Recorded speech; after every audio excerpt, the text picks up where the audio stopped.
ज्योतिर्मयस्य ज्ञानाञ्जनशलाकाय चक्षुरुन्मिलितं येन तस्मै श्रीगुरवे नमः।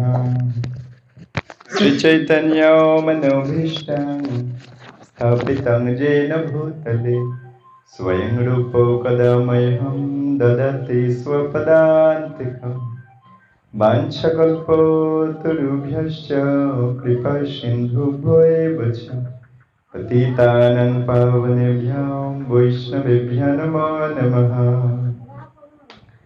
नमोऽयं विष्णुपादाय कृष्णपृष्ठाय भूतले श्रीमते जयपताका स्वामिनिति नामिने। नमो आचार्यपादाय निताय कृपाप्रदायिने गौड़कथा धमोदाय नगरग्रामतारिणे। नमोऽयं विष्णुपादाय कृष्णपृष्ठाय भूतले श्रीमते भक्तिवेदान्त स्वामिनिति नामिने। नमस्ते सरस्वते देवे गौरवाणी प्रचारिणे निर्विशेष शून्यवादी पाश्चात्य देशतारिणे। हे कृष्ण करुणा सिंधु दीनबंधु जगत्पते रूपेश गोपिका कांत राधाकांत नमस्तुते। तप्त कांचन गौरांगी राधे वृंदावनेश्वरी वृषभानुसुते देवी प्रणमामि हरिप्रिये। जय श्री कृष्ण चैतन्य प्रभु नित्यानंद श्री अद्वैत गदाधर श्रीवासादि गौर भक्तवृंद। हरे कृष्ण कृष्ण कृष्ण हरे हरे हरे राम राम राम हरे हरे।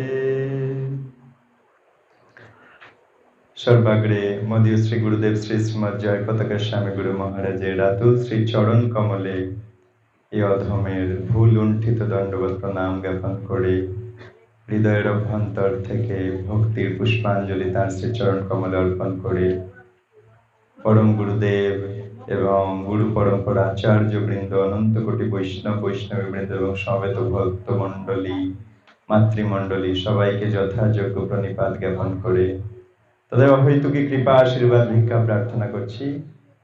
আপনারা আশীর্বাদ করুন যাতে যথাযথভাবে হরিকথা পরিবেশন করা যায়।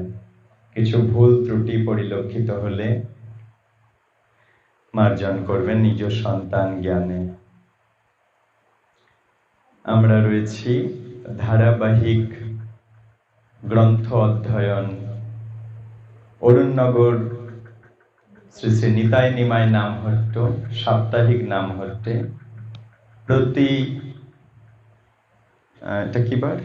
প্রতি বুধবার আমরা সন্ধ্যাকালীন নামহট্টে ধারাবাহিকভাবে একটা বিশেষ গ্রন্থ অধ্যয়ন করার চেষ্টা করছি। নিজেদের কল্যাণ সাধন করার জন্য শ্রবণ করছি এবং সাথে সাথে ভগবানকে খুশি করতে চাই আমরা, সেই জন্য শুনতে বসি। তো গত ক্লাসে আমরা শ্রী শিবজির পাঠ শুনছিলাম, উপদেশ শুনছিলাম। বলুন শেষ পর্যন্ত কি কাহিনীতে ছিলাম? গরুর দেব আর মনে আছে প্রভুর একটু? ওকে, তো ঠিক আছে, একটু দেখে নি কোন জায়গায় ছিল লাস্ট পর্যন্ত। হ্যাঁ, নারদ মুনি বলেছিল সাপেরা গরুরকে দেখলে যেমন পালিয়ে যায়, সাপ গরুর পাখিকে দেখলে পালিয়ে যায়, পাপ রাশিও তেমন। হরে কৃষ্ণ নাম যে বলে মুখে তার হৃদয় থেকে সব পাপ নাশ হয়ে যায়। প্রভু কেন বারবার বলছে নাম জপ করো, নাম জপ করো, নাম জপ করো। আচ্ছা, ভগবান কি জন্ম মৃত্যুতে ঘোরেন? ভগবানের কি বার্ধক্য হয় দেখেছেন? কৃষ্ণ বুড়ো হয়ে গেছে, কৃষ্ণের রোগ হয়েছে দেখেছেন? হয়েছে। তবু সেই কৃষ্ণ যদি জপ করে, আর আমরা এতবার বুড়ো হয়ে যাচ্ছি, রোগ হচ্ছে, জন্মাচ্ছি, মরে যাচ্ছি, আর আমরা জপ করবো না? ভগবান যদি জপ করতে গিয়ে কোনো লজ্জা পায় না, আর আমাদের জন্ম মৃত্যু রোগ শোক হচ্ছে, আর আমরা জপ করতে গিয়ে লজ্জা পাবো? জপের থলি নিতে গিয়ে লজ্জা পাবো? এই জপের থলি তো ভগবত ধামের টিকিট। আমরা ভগবানের ধামে ফেরত যেতে চাই সবাই, কিন্তু টিকিট যদি কাটবো না তাহলে যাবো কি করে? এখন আমি মুম্বাই যেতে চাই, কিন্তু বলছি না না ট্রেনের টিকিট কাটার বেলা না না টিকিট কাটবো না, কি করে হবে? তাহলে ফাইন হয়ে যাবে না? ঠিক তেমনি ভগবত ধামের টিকিট হচ্ছে ওই জপের ব্যাগ। ঠিক আছে, সবাই টিকিটটা কেটে নিন। ওকে, আচ্ছা ঠিক আছে। ওই ছিল আমাদের সাপ আর গরুর দেবের ওই কাহিনী, সাপ রূপী আর অর্থাৎ পাপ। আমাদের হৃদয়ের পাপ নাশ হয় কিভাবে? কৃষ্ণ নামে। আচ্ছা, আজকে প্রবেশ করছি। হে নারদ, পূর্বে এক সময় কৃষ্ণ প্রিয়া রাধিকার গর্ভে এক স্বর্ণময় ডিম্ব উৎপন্ন হয়। গোলক ধাম থেকে আগত সেই ডিম্ব দ্বিখণ্ডিত হয়ে, নারদ মুনি শিবজিকে বলছে, শিবজি নারদ মুনিকে বলছেন যে কৃষ্ণপ্রিয়া রাধিকার গর্ভে একটা স্বর্ণময় ডিম্ব, মানে দিব্য এক ধরনের ডিম্ব উৎপন্ন হয়েছিল। সেটা গোলক ধাম থেকে আগত হয়েছে এবং সেই ডিম্ব দ্বিখণ্ডিত হয়ে গেছে, দুটো ভাগে ভাগ হয়ে গিয়ে ভেঙে গিয়েছিল এবং মহার্ণবে পতিত হয়েছিল, মানে এই কারণ সমুদ্রে পতিত হয়েছিল। উপরে রয়েছে গোলক বৃন্দাবন, তার নিচে অযোধ্যা, তার নিচে বৈকুণ্ঠ ধাম, তার নিচে বিরজা নদী, তার নিচে আমাদের এই কারণ সমুদ্র জড়জগৎ, এই মহার্ণবে পতিত হয়েছিল। সেই ডিম্ব থেকে মহাবিষ্ণু বা কারণোদকশায়ী বিষ্ণু, কারণ সমুদ্রে যিনি আমাদের জড়জগতের মূল, ওই মহাবিষ্ণু আবির্ভূত হয়ে ওই ডিম্ব থেকে, কারণ বিষ্ণু, কারণোদকশায়ী বিষ্ণু আর কি, মহাবিষ্ণু আবির্ভূত হয়ে এই কারণ সমুদ্রে বা এই মহাজলে শয়ন করলেন, জড়জগৎকে চালাবেন বলে। কারণোদকশায়ী বিষ্ণু, কারণোদকশায়ী বিষ্ণুর রোমকূপ থেকে বুদবুদ বেরোচ্ছে, ওগুলো এক একটা ব্রহ্মাণ্ড। এক একটা বুদবুদ বা ব্রহ্মাণ্ডের ভেতরে গর্ভোদক সমুদ্র আছে, গর্ভোদক সমুদ্রে শায়িত আছে গর্ভোদকশায়ী বিষ্ণু।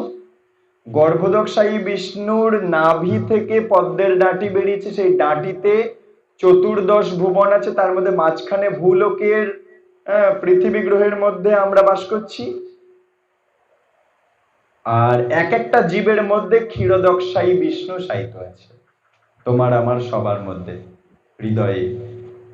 তাহলে তিন বিষ্ণুর নাম নেওয়া হলো, কারণোদকশায়ী বিষ্ণু, গর্ভোদকশায়ী বিষ্ণু। তাহলে কি বলবেন? কারণোদক, কারণ উদক শায়ী বিষ্ণু, গর্ভ উদক শায়ী বিষ্ণু, আর ক্ষীর উদক শায়ী বিষ্ণু, তাই ক্ষীরোদক। ক্ষীর উদক শায়ী বিষ্ণু, তাই ক্ষীরোদক। গর্ভ উদক শায়ী বিষ্ণু, তাই গর্ভোদক। আর কারণ উদক শায়ী বিষ্ণু, তাই কারণোদক। কারণোদক বলো, কারণোদক, গর্ভোদক, ক্ষীরোদক। প্রত্যেকটাতে শায়ী যোগ করবেন, বিষ্ণু বলে দেবেন। তাহলে বলুন, কারণোদক শায়ী, গর্ভোদক শায়ী, ক্ষীরোদক শায়ী। এবারে বিষ্ণু যোগ করবেন, বলুন, কারণোদক শায়ী বিষ্ণু, গর্ভোদক শায়ী বিষ্ণু, ক্ষীরোদক শায়ী বিষ্ণু। আর ভুললেন? মহাবিষ্ণুর লোমকূপ থেকে, মানে কারণোদকশায়ী বিষ্ণুর লোমকূপ থেকে আলাদা আলাদা ভাবে পৃথক জলরাশি উদ্বুদ্ধ হয়ে সর্বত্র পরিব্যাপ্ত হলো। মানে এক একটা ব্রহ্মাণ্ডের ভেতরে যে জল, তার কথা বললো। কি বললো? কারণ যে বিষ্ণু, কারণোদকশায়ী বিষ্ণুর লোমকূপ থেকে আলাদা আলাদা বুদবুদ তৈরি হলো, অনন্ত কোটি বুদবুদ, এক একটা বুদবুদ এক একটা ব্রহ্মাণ্ড। ঠিক আছে, ওই বুদবুদের ভেতরে 7টা আবরণ আছে। যেমন বেলুনের ভেতরে হাওয়াটা আটকে রেখেছে কি দিয়ে? আবরণ দিয়ে। একইভাবে বুদবুদের ভেতরে গর্ভোদক জল আছে, ওই জলগুলো আটকে রেখেছে 7টা আবরণ দিয়ে, এক একটা বুদবুদের ভেতরে। ঠিক আছে, তো আলাদা আলাদা পৃথক জলরাশি উদ্ভূত হয়ে সর্বত্র পরিব্যাপ্ত হলো, সেগুলো সপ্ত আবরণে যুক্ত এক একটা ব্রহ্মাণ্ড। মানে একটা বুদ্বুদের কথা বলা হলো, এক একটা বুদ্বুদ 7টা পর্দা দিয়ে তৈরি। একদম নিচের পর্দা হচ্ছে মাটির পর্দা, তার চেয়ে 10 গুণ বেশি চওড়া পর্দা, সেটা হচ্ছে জলের পর্দা। তার চেয়ে 10 গুণ বেশি চওড়া পর্দা আছে, সেটা হচ্ছে অগ্নির পর্দা। তার চেয়ে 10 গুণ বেশি চওড়া পর্দা আছে, সেটা হচ্ছে বায়ুর পর্দা। তার চাইতে 10 গুণ বেশি চওড়া পর্দা আছে, সেটা হচ্ছে বোম বা আকাশ বা শব্দর পর্দা। তার চাইতে 10 গুণ বেশি চওড়া একটা পর্দা আছে, সেটা হচ্ছে ফলস ইগো বা মিথ্যা অহংকারের পর্দা। তার চাইতে 10 গুণ বেশি পর্দা আছে, 10 গুণ চওড়া একটা পর্দা আছে, সেটা হচ্ছে বুদ্ধি রূপী জড় জগতের জড় একটা সেটার পর্দা। তার চাইতে 10 গুণ বেশি, সেটা হচ্ছে মহত্তত্ত্ব রূপী পর্দা। এই টোটাল মহত্তত্ত্ব, লাস্টের পর্দাটা, ওটার নাম মহত্তত্ত্ব। এই হচ্ছে 7টা আবরণ দিয়ে এক একটা বুদ্বুদ তৈরি। ওই বুদ্বুদের ভেতরে আবার গর্ভোদক সমুদ্র আছে, ওই সমুদ্রে সাহিত্য আছে গর্ভোদক বিষ্ণু। ওই সৃষ্টি লীলা বলছে শিবজি, নারদ মুনি শুনছে, আমরাও সেই সৃষ্টির লীলা শুনছি, পুরো সৃষ্টির লীলা। ঠিক আছে?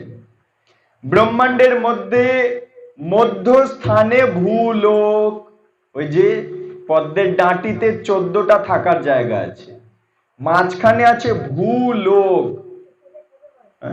ভূলোকের ওপরে আছে ভূবরলোক, জনলোক, তপলোক, মহলোক, স্বরলোক, ব্রহ্মলোক বা সত্যলোক বলে। তার নিচে আছে অতল, বিতল, সুতল, তলাতল, রসাতল, পাতাল। পাতালের ডান দিকে আছে নরক। এরকম সব আমাদের সৃষ্টির জড় জগতের ওই সৃষ্ট পদ্ম ফুলটা। ঠিক আছে? ভূলোকের ঊর্ধ্ব দিকে আছে ভূবরলোক, স্বর্গলোক, জনলোক, মহরলোক, তপলোক, সত্যলোক। আর ভূলোকের নিচে আছে অতল, বিতল, সুতল, তলাতল, মহাতল, রসাতল, পাতাল। আর এই প্রত্যেকটা লোকের বর্ণনা পাওয়া যায় শ্রীমদ্ ভাগবতমে। শ্রীমদ্ ভাগবতমের 5ম স্কন্ধে এগুলোর বর্ণনা আছে। প্রত্যেকটা লোক সম্বন্ধে বিশদে বর্ণনা করা আছে, যে নরক কেমন, পাতাল কেমন, রসাতল কেমন, অতল কেমন, বিতল কেমন। কার কার গৃহে শ্রীমদ্ ভাগবতম আছে? হরি বল। আপনারা 5ম স্কন্ধে ইস্কনের শ্রীমদ্ ভাগবতম 18টা বই, এরকম মোটা মোটা 18টা বই, একটা পেটি ভর্তি হবে। আছে? হরি বল। যার যার কাছে নেই, শাস্ত্র বলছে যদি জমি জমা বেচতে হয় ভাগবতম কেনার জন্য, তাও করা উচিত। কারণ যে গৃহে ভাগবতম থাকে সেই বংশের পূর্বপুরুষরা যেখানেই থাকুক না কেন আনন্দে থাকবে। যেমন কি যদি নরকেও থাকে, সেখানে ঘৃত, মধু, দুগ্ধ, সবকিছু পেতে থাকবে এবং আনন্দে থাকবে, কারণ তার বংশে ভাগবতম আছে। যে গৃহে ভাগবতম আছে সেই গৃহে সমস্ত দেবদেবী সবসময় বিরাজ করে আশীর্বাদ করার জন্য। ভাগবতম আর কৃষ্ণ তফাৎ ভিন্ন কিছু নেই, কোনো তফাৎ নেই। বাড়িতে কৃষ্ণকে আনুন, শ্রীমদ্ ভাগবতম। ওখানে 5 নম্বর স্কন্ধে আপনারা জানতে পারবেন। প্রতি মাসে 100 টাকা করে জমালে 12 মাসে ক টাকা হলো? 1200 টাকা। কত মাস লাগবে আপনার টোটাল 8000 টাকা জমা করতে?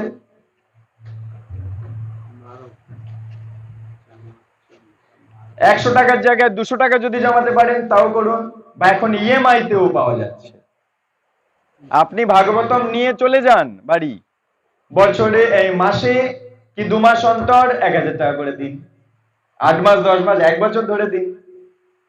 এরকম সুযোগ আছে, ওইভাবেই সবাই নিচ্ছে। 18টা বই, ওখানে সমস্ত বিবরণ পেয়ে যাবেন। একটু একটু করে অধ্যয়ন করুন, ধীরে ধীরে উন্নত করুন নিজেকে, ধীরে ধীরে উন্নত করুন। ঠিক আছে? হরি বল। 5ম স্কন্ধে রিপিট পঞ্চম স্কন্ধে আপনি পাবেন ওইটার বর্ণনা। 26 অধ্যায়ে নরকের বর্ণনা পাবেন, তার আগের অধ্যায়ে পাতালের বর্ণনা পাবেন, তার আগের অধ্যায়ে অতল বিতল এগুলোর বর্ণনাগুলো পাবেন। জম্বুদ্বীপ আমাদের এই ভূলোক পৃথিবীর বর্ণনা পাবেন। হ্যাঁ, সপ্ত মহা সমুদ্র, সপ্ত দ্বীপ, এগুলো সব বর্ণনা পাবেন। পুরো সৃষ্টির সবকিছু জানতে পারবেন আপনি শ্রীমদ্ ভাগবতম থেকে। এবার শোনো, সত্য লোকের বাম দিকে ধ্রুবলোক, মানে ব্রহ্মাজি, ব্রহ্মা কোথায় থাকে? ব্রহ্মার ঘরের নাম সত্যলোক। সত্যলোকের বামে আছে ধ্রুবলোক, আর পাতাল লোকের ডান দিকে আছে নরক লোক। ওই নরক হচ্ছে কি? আদালত। আমাদের যেমন এখানে আদালত কোথায় আছে? ওই ইয়েতে না, কাকদ্বীপে আছে, ডায়মন্ডে আছে, সুপ্রিম কোর্ট আছে, বিচার হয় যেখানে। আদালতে কি হয়? বিচার হয় না? একইভাবে এই পুরো সৃষ্টি, ভগবানের সৃষ্টিতে বিচার হয় নরকে। কাদের? মানুষদের ধরে নিয়ে যাওয়া হয় মৃত্যুর পর। এই মশা কাউকে কামড়েছে বলে মশাকে ধরে নিয়ে যায় না কিন্তু নরকে। ও অজ্ঞান জীব, ওর 7 খুন মাপ। কিন্তু মানুষের জ্ঞান থাকা সত্ত্বেও যদি সে হত্যাকার্য করবে, ওই শাস্তি ওইখানটায় পেতে হবে। বিচারালয় ওটা, ভগবানের সৃষ্টির বিচারালয়ের কথা হচ্ছে। এই ভারত সরকারের সৃষ্ট বিচারালয় তো ওই সুপ্রিম কোর্ট এইসব আছে, কোর্ট কাছারি। হ্যাঁ, কিন্তু কৃষ্ণেরও বানানো বিচারালয় আছে, কেন? কৃষ্ণ সৃষ্টির মালিক, তারও বিচারালয় আছে। এটা হচ্ছে নরক। কোন দিকে আছে? কোথায় আছে? পাতাল, একদম নিচে, গর্ভোদক সমুদ্রের নিচে আছে পাতাল। পাতালের ডান দিকে আছে নরক। 7,92,000 মাইল নিচে, আমাদের পৃথিবী থেকে 7,92,000 মাইল নিচে নরক। সব বর্ণনা আছে, ঠিক আছে? খুব একটা দূর না, খুব বেশি টাইম লাগে না। মৃত্যুর পর যমদূতেরা কয়েক সেকেন্ডের মধ্যে টেনে হিজড়ে নিয়ে চলে যায়, এগুলো সব বর্ণনা আছে। হ্যাঁ, কখনো এক সময় পঞ্চম স্কন্ধ পড়াবো, একটা হরর মুভি দেখবেন, ভয়ের মুভি আর কি। নরকের বর্ণনা মানে ভয়ের মুভি। কোনো এক সময় মুভিটা দেখানো হবে পাঠ প্রবচনের মাধ্যমে। হে নারদ, মধ্যস্থানের ভূলোকের মধ্যে এবারে ভারতবর্ষ বিখ্যাত। মহাদেব বলছে নারদকে, এই ভূলোকের ভেতরে ভারত বিখ্যাত। তাহলে আমরা সেই ভারত, এই জন্য মহাপ্রভু ভগবান বলছে, ভারত ভূমিতে মনুষ্য জন্ম হলো যার, জীবন সার্থক করি করো পর উপকার। যেমন এই লোক করছে, জীবন সার্থক করে পরের উপকার করছে। তাই সবাই এনাকে অনুসরণ করুন। আমিও কি করে ভগবানের দেওয়া কথা রাখতে পারি, ভগবান খুশি হবে, ভগবানের কাছে চলে যাব, তাকে খুশি করলেই চলে যেতে পারবো। সরল উপায়, কৃষ্ণকে খুশি করো আর এখান থেকে বেরিয়ে যাও, বাস। হে আচ্ছা, ভারতবর্ষের মধ্যে বৃন্দাবনে কৃষ্ণের আবির্ভাব হয়। শিবজি, এই পঞ্চানন বলছে, ব্রহ্মা নাচে, শিব নাচে, আর নাচে ইন্দ্র, গোকুলে গোয়ালা নাচে পাইয়া গোবিন্দ। সেই গোকুলের কথা হচ্ছে। নারদ মুনিকে বলছে, শিব বলছে, ভারতের মধ্যে বৃন্দাবনে কৃষ্ণের আবির্ভাব হয়। ভারতবর্ষ যেরূপ মাহাত্ম্যপূর্ণ, অন্য স্থান ততটা নয়। আর সেই জন্যই তো আমাদের প্রভুপাদ ভারত থেকে গেছে অন্যান্য দেশে, কারণ ওই জায়গাগুলোয় কৃষ্ণ আসে না। কৃষ্ণ যেখানে আসে সেটা পবিত্র, আর সেখানকার মানুষজনও পবিত্র, আর সেই পবিত্র মানুষ অন্য জায়গায় গিয়ে তাদেরকেও পবিত্র করেন। দর্শনে পবিত্র করো, এই তোমার গুণ। আচ্ছা, বহু পুণ্য ফলে, এবার শিবজি আমাদের ইনি বলছে, বহু পুণ্য ফলে কারো ভারতবর্ষে মনুষ্য জন্ম লাভের সৌভাগ্য হয়। তাহলে ভারতের মতো জায়গা, ফার্স্ট কথা পুণ্যভূমি, আবার মানব দেহ পেয়ে আমরা আবার নাম অট্টে যোগদান করে ফেলেছি। তাহলে আর জন্ম নিতে যাব কেন? আর একটুখানি উপদেশ মানলেই তো ব্যাক টু গড হেড, ভগবত ধাম। আর কি বোকামি চলে কি? ভেবে দেখবেন, বাড়িতে গিয়ে ঠান্ডা মাথায় লাইট যখন বন্ধ হয়ে যাবে তখন ওই বালিশ মাথায় দিয়ে চিন্তা করবেন, তারপরে ঘুমাবেন। এই সত্যি তো, একে ভারত ভূমি, তার উপরে মানব জন্ম, তার কত পুণ্য করে তবে আজ এই জায়গা পেয়েছি। আর না শুনিলি সাধুর কথা, খাইলি আপন মাথা, ওটা কেউ করতে চাইবে? সাধুর কথা শুনলে যদি ব্যাক টু গড হেড হয়, তাহলে কি আছে, অসুবিধার কি আছে? ভগবানের কাছে ফেরত চলে যাব, আর জন্মাতে হবে না, মরতে হবে না, ভুলে যেতে হবে না। তাই সাধুর কথা শোনার চেষ্টা করুন। বহু পুণ্য ফলে ভারতবর্ষে মানুষ জন্ম লাভের সৌভাগ্য হয়। এই মশাটাও ভারতে জন্মেছে, কিন্তু মশা দেহে, মানুষ দেহে নয়। তা ওর পুণ্যকর্ম নেই? আচ্ছা, মানুষদের মধ্যে এবার বলছে, মহাদেব বলছে, শোনো, আমি বলছি না, প্রভু বলছে না, আমরা বললে আমরা অপরাধী হয়ে যাই। ও বলেছে, ও বড় জ্ঞাতা এসে গেছে। মহাদেব বলছে গো, কি বলছে? মানুষদের মধ্যে তারাই মহান বা বিদ্যান যারা কৃষ্ণ পাদপদ্ম ভজনা করেন, যেমন আপনারা সেই ব্যক্তি। আপনারা কৃষ্ণ চরণ ভজনা করছেন। আমি বারবার এই জন্য এসে মাত্র আপনাদের চরণে আগে প্রণাম করি, তারপর কিছু কথা বলার চেষ্টা করি, কারণ আপনাদের ওই চরণ আশীর্বাদ পেলে তবে আমি যদি আমার জীবনটা সার্থক করতে পারি। কারণ আপনারা কৃষ্ণ ভজন করছেন, আমার দ্বারা হচ্ছে না। তাই আপনাদের চরণ ধুলি আমি আগে মস্তকে ধারণ করি, তারপর কিছু হরিকথা ভজন কীর্তন করার চেষ্টা করি। আপনারা সেই সৌভাগ্যবান ব্যক্তি। বলছে যারা কৃষ্ণ পাদপদ্ম ভজনা করছেন তারা হচ্ছে মানুষদের মধ্যে শ্রেষ্ঠ মানুষ। এবার মহাদেব বলছে, মানুষ জীবন পেয়েও জীব যদি কৃষ্ণ ভজনা না করে তবে তার চেয়ে আর বিড়ম্বনা কি? কৃষ্ণ দয়া করে এত সুন্দর উপহার আমাকে দিল, আর আমি উপহারটা ব্যবহার করছি না। এবার মহাদেব বলছে, শ্রীকৃষ্ণ ভজনহীন তার জন্ম অনর্থ, তার গর্ভ যাতনা বৃথা, তার অনিত্য শরীর নিষ্ফল, কোনো ফল পাবে না সে, তার জীবন ব্যর্থ, সে জীবন মৃত, মানে কি, জীবিত হয়ে ঘুরে বেড়াচ্ছে, কিন্তু যেহেতু কৃষ্ণের চরণে ভজনা করছে না, তাই সে মৃত ব্যক্তি ঘুরে বেড়াচ্ছে। আই রিপিট, আমি বলছি না, মহাদেব বলছেন। অপরাধ করবেন না, মহাদেবের চরণে অপরাধ, মহাদেব বলছে। তাই আপনাদের কাছে আমার বারংবার অনুরোধ, আপনারা আরো এগিয়ে যান কৃষ্ণ ভজন সাধনাতে, কোমর বেঁধে কৃষ্ণ ভক্তিতে নেমে পড়ুন, আর দেরি নয়। হে নারদ, এই ভারতে যে ব্যক্তি প্রতিদিন শ্রী হরির পাদোদক আর নৈবেদ্য ভক্ষণ করেন, মানে পাদোদক মানে কৃষ্ণের চরণে রাখা জল, আপনার তুলসী পাতা, এগুলো পাদোদক। আর নৈবেদ্য মানে কৃষ্ণকে যেটা অফার করা হয়, ভোগ গো, ওটার আরেক নাম নৈবেদ্য। সাধু কথায় ওটাকে বলে নৈবেদ্য। ভগবানের জন্য যা রন্ধন করা হয় ওটাকে বলে নৈবেদ্য। ভগবানের নৈবেদ্য যারা ভক্ষণ করেন, কৃষ্ণ নাম মন্ত্র গ্রহণ করেন, মানে জপের থলিতে জপ করছে গো যারা, তারা জীবিত হয়েও মুক্ত, অর্থাৎ জীবিত হয়ে ঘুরে বেড়াচ্ছে কিন্তু মুক্ত।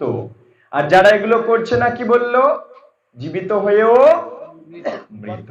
তাহলে একটা হচ্ছে জীবিত হয়ে মৃতর মতো, আর একটা জীবিত হয়েও মুক্ত জীবের মতো, গোলক বৃন্দাবনের জীবের মতো।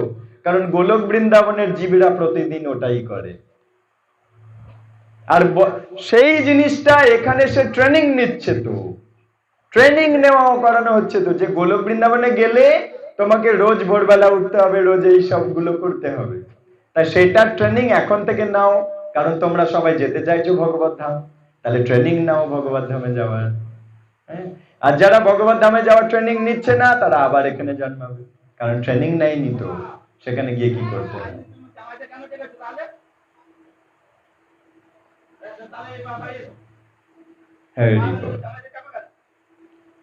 আচ্ছা, হে নারদ, এই ভারতে যে ব্যক্তি প্রতিদিন শ্রী হরির নৈবেদ্য গ্রহণ করেন, পাদত্যাগ গ্রহণ করেন, কৃষ্ণ নাম গ্রহণ করেন, তিনি জীবন মুক্ত। তার পদধূলিতে পৃথিবী পবিত্র হয়ে যান। হে নারদ, এবার তৃতীয় জ্ঞানের কথা শোনো। কৃষ্ণের অনন্ত গুণের কথা কেউ বর্ণনা করতে সমর্থ নয়। যা তুমি শুনতে পাবে সবই কিঞ্চিত কথা মাত্র। আমি শুধু এটুকু জানি যে কৃষ্ণ অপেক্ষা আর কেউই আদি পুরুষ নেই। মহাদেব বলছে, মানে কৃষ্ণের চেয়ে বড় আর কেউ নেই, বাকি সব কৃষ্ণের নিচে। মহাদেব বলছে নিজে মুখে নারদ মুনিকে। আর কেউ পরম আরাধ্য নেই। আরাধ্য, যাকে আরাধনা করি, সবচাইতে পরম আরাধ্য ব্যক্তিকে খুঁজে পাওয়া গেছে। মহাদেব খুঁজে দিচ্ছে আমাদের সামনে, সেটা হচ্ছে কৃষ্ণ। আগের দিন বললো কি, আমি, পার্বতী, কার্তিক, গণেশ সবাই আমরা সেই কৃষ্ণ আরাধনা ভজন জপ করছি। তার অপেক্ষা জ্ঞানী বা যোগীও কেউ নেই। তার অপেক্ষা সবার পরিপালক জনক আর কেউ নেই, অর্থাৎ ভালো পালন কর্তা তিনি। ভালো পালন কর্তাকে পাওয়া গেছে, সে হচ্ছে কৃষ্ণ। তার অপেক্ষা বলবান, ভালো বলবান ব্যক্তিও পাওয়া গেছে, সে হচ্ছে কৃষ্ণ। কংসকেও মেরে দিয়েছে, হিরণ্যকশিপুকেও মেরে দিয়েছে। বলবান ব্যক্তিকেও খুঁজে পাওয়া গেছে, সে হচ্ছে কৃষ্ণ। মহাদেব খুঁজে এনে দিয়েছে আমাদের জন্য। কীর্তিমান ব্যক্তি, দয়ালু, একজন খুব ভালো দয়ালু ব্যক্তিকেও খুঁজে পাওয়া গেছে, সে ওই কৃষ্ণ। যশোদার ছেলে, দয়ালু, বলবান, কীর্তিমান, যশস্বী, পরিপালক, ভালো জ্ঞানী, ভালো যোগী, সেরকম ভালো ব্যক্তিকে খুঁজে পাওয়া গেছে, আর ঘুরে বেড়াতে হবে না। আর কি বলছে, ভক্ত বৎসল, সবচাইতে ভালো ভক্তদের খেয়াল রাখে, সেরকম ব্যক্তিকেও খুঁজে পাওয়া গেছে, সে হচ্ছে কৃষ্ণ। আচ্ছা, যে মায়াদেবী, মায়াদেবী মানে দুর্গা, অনন্ত কোটি ব্রহ্মাণ্ডকে মোহিত করেন, তিনিও কৃষ্ণের সামনে স্তব করতে অক্ষম এবং অতি ভীতা হন। দেবী দুর্গাও কৃষ্ণের সামনে গিয়ে থরথর করে কাঁপে।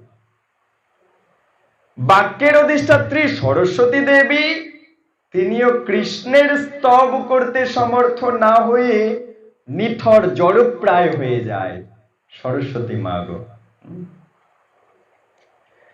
আর 5 মিনিট লাগবে। হে নারদ, স্বয়ং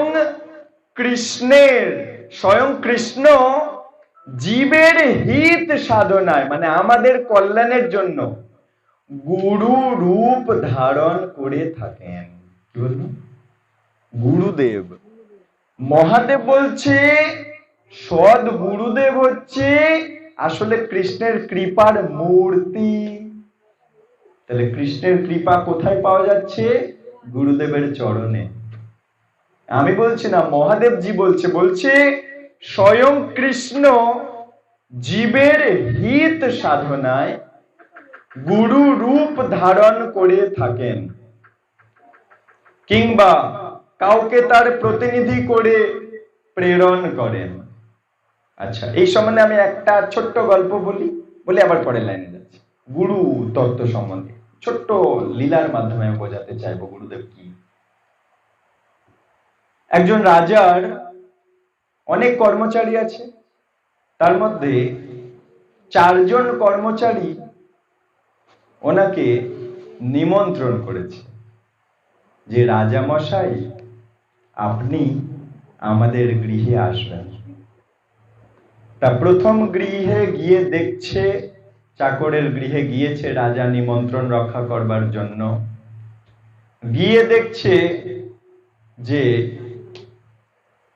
কোনো আহ্বান করার কোনো ব্যবস্থা নেই। ঠিক আছে, শোনো মন দিয়ে, ছোট্ট লীলা, গুরুদেব কি আসলে। তা কোনো আহ্বান করার কেউ নেই, কে কোথায় আছে কোনো পাত্তা নেই, কোনো আয়োজন নেই। দ্বিতীয় জায়গায় গিয়ে দেখছে সব আছে, কিন্তু কোনো প্যান্ডেল নেই, বসার জায়গা নেই, কোনো কিছু নেই। তৃতীয় জায়গায় গিয়ে দেখছে আহ্বান হচ্ছে, প্যান্ডেল হচ্ছে, কিন্তু খাওয়ার জোগাড় জাগির কোথাও কিছু নেই। কি সেবা করবে রাজা? প্রথম জায়গা থেকেও ফেরত চলে এলো মনক্ষুণ্ণ হয়ে, দ্বিতীয় জায়গায় গিয়েও ফেরত চলে এলো মনক্ষুণ্ণ হয়ে, তৃতীয় জায়গায় গিয়েও ফেরত চলে এলো মনক্ষুণ্ণ হয়ে, চতুর্থ জায়গায় গিয়ে দেখছে সব আছে কিন্তু যিনি নিমন্ত্রণ করেছে তিনি নেই, যে কিনা আহ্বান করবে, যে কিনা প্রীতি বিধান করবে, নেই। তা তখন রাজা সেখান থেকেও বেরিয়ে চলে এসে চিন্তা করছে যে কি, তাহলে কি আমার নিমন্ত্রণ রক্ষা করা হবেই না আজকে? আমার চাকরেরা এত সুন্দরভাবে এ করলো, আমি নিমন্ত্রণ রক্ষা করতে পারবো না বলে ওই রাজা করেছে কি, তার যোগ বলে সে তার নিজের দেহ থেকে আরেকটা দেহ তৈরি করেছে, করে ওই চতুর্থ ব্যক্তির গৃহে গিয়েছে, গিয়ে সমস্ত কিছু সুন্দর পরিপাটি করে উৎসবের জন্য, রাজাকে আহ্বান করবার জন্য যা যা দরকার সবকিছু সুন্দরভাবে আয়োজন করেছে। নিজেই তার যে যোগবল থেকে যে দেহ তৈরি করেছে সেই দেহ গিয়ে ঘর মুছছে, সেই দেহ গিয়ে সাজাচ্ছে, সেই দেহ গিয়ে প্যান্ডেল সাজাচ্ছে, আলো সাজাচ্ছে, ফুল সাজাচ্ছে, খাওয়া দাওয়ার ব্যবস্থা করছে, রন্ধন করছে, সবকিছু সুন্দরভাবে দেখাশোনা করছে, রাজার দেহ থেকে তৈরি দেহ। এবং যখন সেই চতুর্থ ব্যক্তিটি ঘরে এসেছে, এসে দেখছে কি সবকিছু অত্যন্ত সুন্দরভাবে কে করলো, এসে দেখছে রাজামশাইও এসেছে।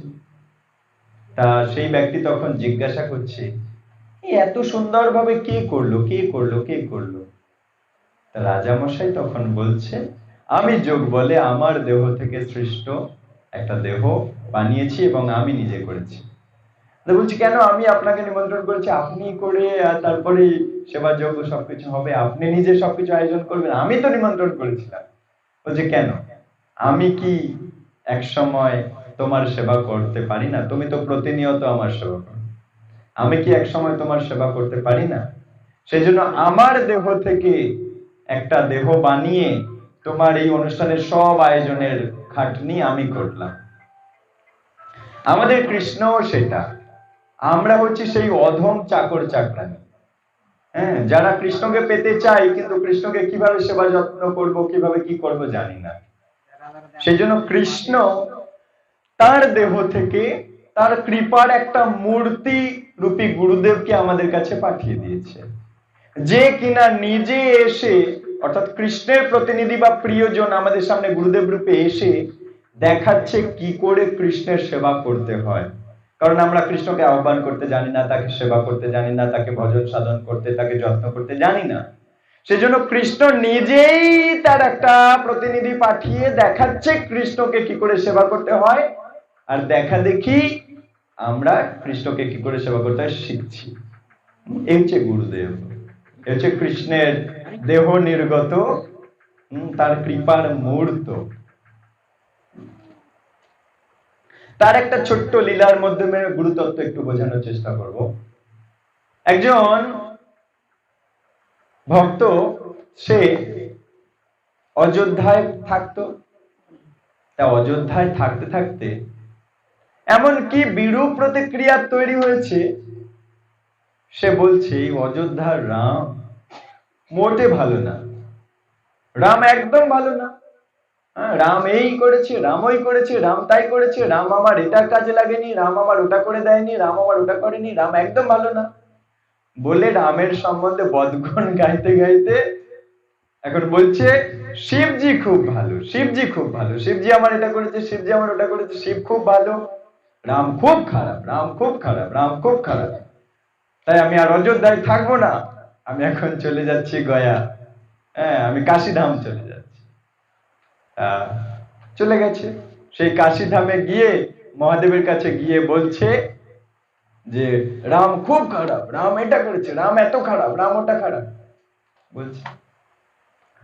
এখন আর এদিকে বলছে পঞ্চাননে মহাদেবের কাছে গিয়ে বলছে মহাদেব এটা করেছে, মহাদেব এত ভালো, মহাদেব এত ভালো, মহাদেব এত ভালো। এখন সেই যে মন্দিরে রামের বদগুণ গাইছে আর মহাদেবের সদ্গুণ গাইছে, এখন সেই মন্দির থেকে পঞ্চনন্দ মহাদেব দৈববাণী করছে, এই কে আমার আরাধ্য প্রভুর বদগুণ গাইছিস? কে তুই? তুই আমার আরাধ্য প্রভুর বদগুণ গেয়ে আর আমার সদ্গুণ গেয়ে আমার কৃপা পাবি? মোটে কৃপা পাবি না, এতে আমি রুষ্ট হচ্ছি, সাবধান, তুই কার ভক্ত? এখন গুরুদেব যে ছিল ওর, সে বারবার বারণ করছিল, তুই এরম রামের বদগুণ গাস না, ভগবানের বদগুণ গাইতে নেই।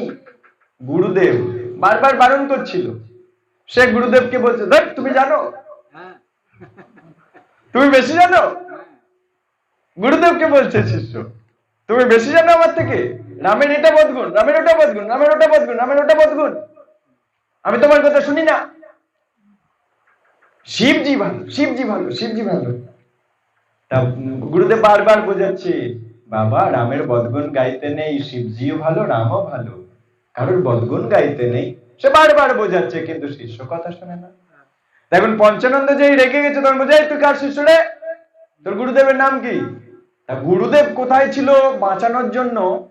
এসে পঞ্চানন্দের পায়ে পড়েছে, হে বৈষ্ণবানাং যথাসম্ভু, হে পরম বৈষ্ণব, আপনি দয়া করে শান্ত হন, আপনি আশুতোষ, আপনি শান্ত হন, আপনার রুষ্ট হওয়া মানায় না, আপনি শান্ত হন, ক্ষমা চাইছে, আমার শিষ্যের ভুল হয়ে গেছে, ক্ষমা চাইছে, ক্ষমা চাই। গুরুদেব এসে ক্ষমা চাইছে, এর উপর অভিশাপ দিতে যায়, কিন্তু ওর কোনো হেলদোল নেই। কিন্তু গুরুদেব পরিমরি কোথায় ছিল শিষ্যকে বাঁচানোর জন্য, এসে শিবের চরণে পড়েছে, যে ওর আমি অনেক করে বোঝাচ্ছি, ও শুনছে না, ওকে ক্ষমা করে দিন। ও তো অজ্ঞানী অধপতিত জীব, ওর কোনো জ্ঞান নেই, বোধ বুদ্ধি নেই, ওর বারবার এই ভুলটা হয়ে যাচ্ছে। গুরুদেব এসে ক্ষমা চাইছে। তাহলে কি শিক্ষা পাচ্ছি এখান থেকে? যে গুরুদেব আমাদের মতোই অজ্ঞানী, অবুদ্ধি, নির্বুদ্ধিমান সব আমরা কেমন ভাবে চলতে হয়, কেমন ভাবে কথা বলতে হয়, কেমন ভাবে চিন্তা করতে হয়, কি খেতে হয়, কি খেতে হয় না, যাবতীয় কিছু আমরা ওই ভুলভাল ভাবে জীবন কাটাচ্ছি। কিন্তু গুরুদেব এসে আমাদের সমস্ত অপরাধ থেকে বাঁচানোর চেষ্টা করছে, আমাদেরকে রক্ষা দিয়ে আমাদেরকে মানুষ করার চেষ্টা করছে। এই হচ্ছে শ্রী গুরুদেব, এই হচ্ছে সেই সৎ গুরুদেব, যিনি আমার দায়িত্ব নিচ্ছে, আমার হয়ে ক্ষমা চাইছে, আমার হয়ে কষ্ট ভোগ করছে। আজ গুরুদেব এত অসুস্থ লীলা করছে কেন, এত কষ্ট পাচ্ছে কেন? কারণ আমরা ওইভাবে ভুলভাল ভাবে জীবন কাটাচ্ছি, কেমন ভাবে কথা বলতে হয়, কেমন ভাবে চলতে হয় আমরা জানি না। কিন্তু গুরুদেব দয়াময় আমাদের দায়িত্ব নিচ্ছে, আর আমার সেই ভুল ভাবে চলার জন্য যা যা অপরাধ হচ্ছে সেইগুলো ভোগ করছে উনি।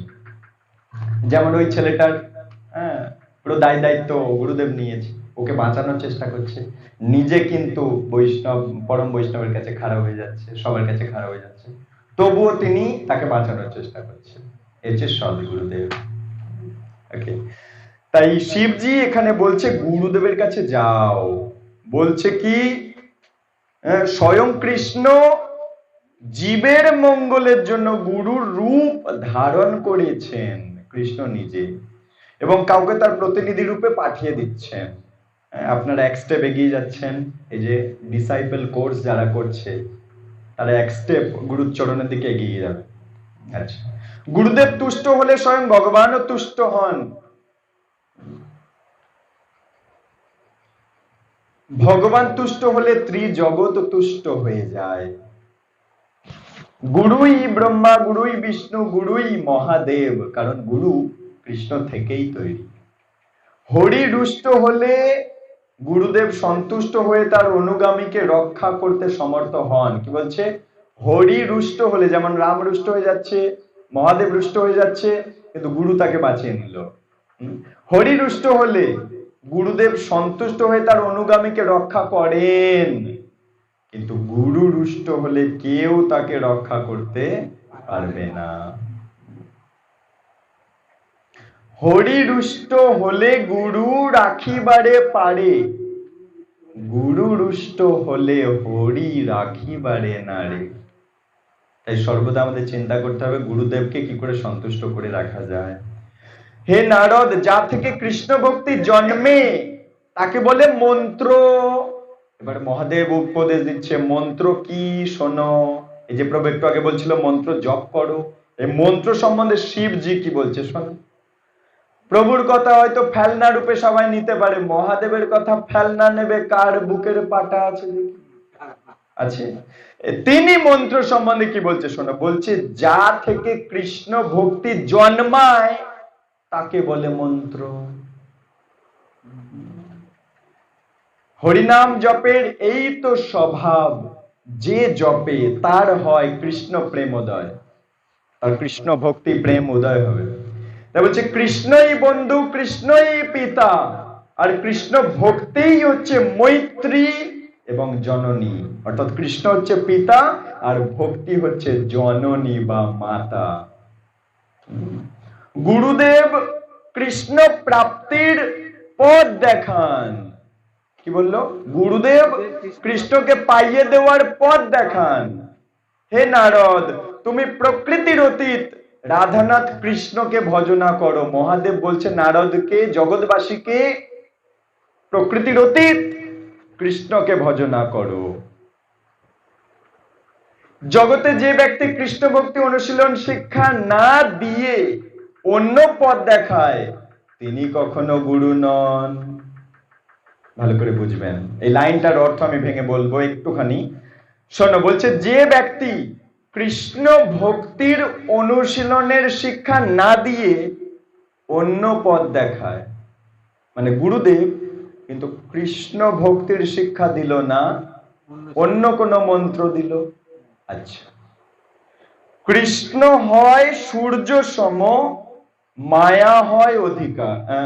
কৃষ্ণ হয় সূর্য সম, মায়া হয় অন্ধকার, যথা কৃষ্ণ তথা নাহি মায়ার অধিকার। শুনে নিলেন?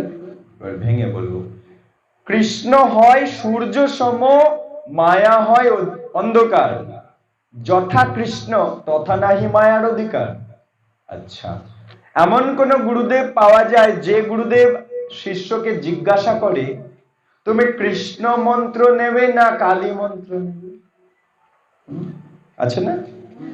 আচ্ছা, মায়া হয় অন্ধকার। গুরু শব্দের অর্থ কি? অন্ধকার থেকে রু মানে জ্যোতির পথে নিয়ে যাবে, অন্ধকার থেকে আলোর পথে নিয়ে যাবে, যে সে হচ্ছে গুরু। আচ্ছা, কিন্তু শিষ্যকে সন্তুষ্ট করার জন্য বলল কি মন্ত্র চাও, কৃষ্ণ মন্ত্র না কালী মন্ত্র? মানে বাছাই চলছে।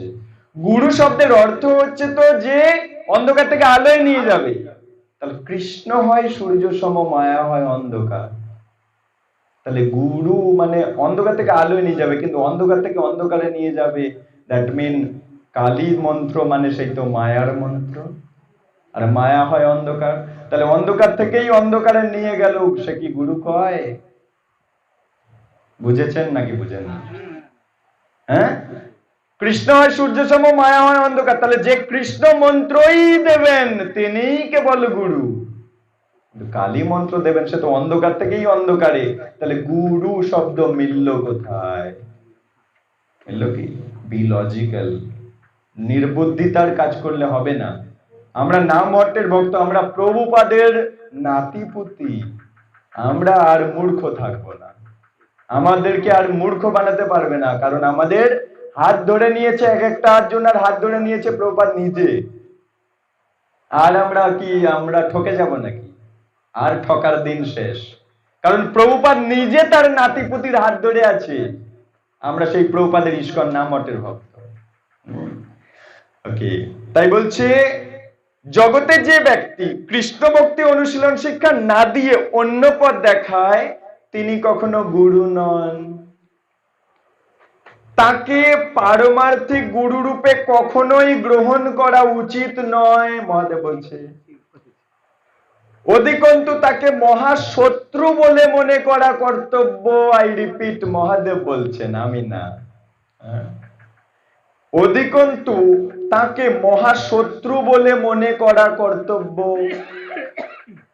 কৃষ্ণ ভক্তি পন্থা অনুসরণহীন ব্যক্তি, যে কিনা কৃষ্ণ ভক্তির পন্থা নিজে মানে না, সেই অনুসরণহীন মানে যে নিজে মানে না, সেই ব্যক্তি যিনি গুরুর আসনে অধিষ্ঠিত হয়ে নিত্য আরাধিত হন, তিনি শিষ্য হত্যার ফল লাভ করেন। এরে কি বললো?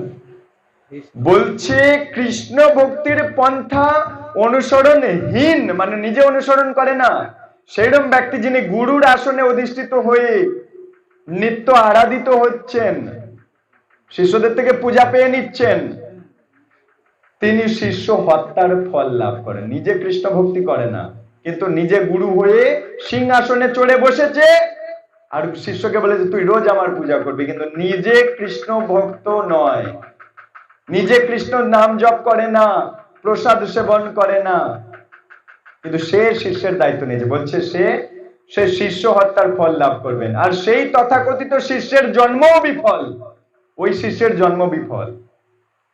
মনে পড়ে ব্রহ্মার পুত্র সনত কুমার বলেছিল একটা গুরুত্বপূর্ণ প্রশ্ন, যে কৃষ্ণ ভক্তি করা এত জরুরি কিন্তু মানুষ করে না কেন?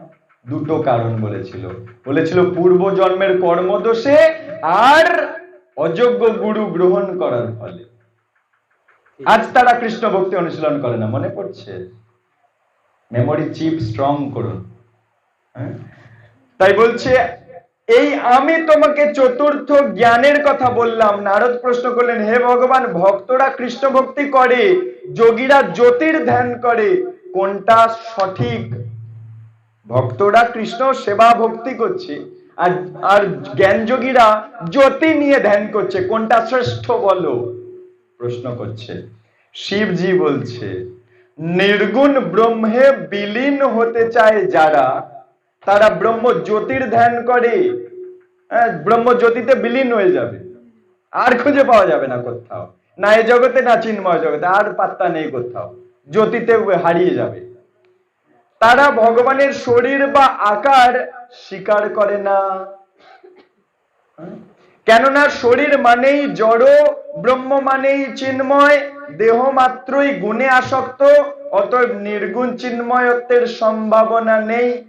এই জ্ঞানে তারা জ্যোতির পিছনে দৌড়াচ্ছে, যে ভগবানের কোনো বিশেষ দেহ টেহ নেই, কোনো আকার টাকার নেই, ও জ্যোতি বোধহয় একটা, বলে জ্যোতি নিয়েই জ্যোতির পিছনে ছুটলো।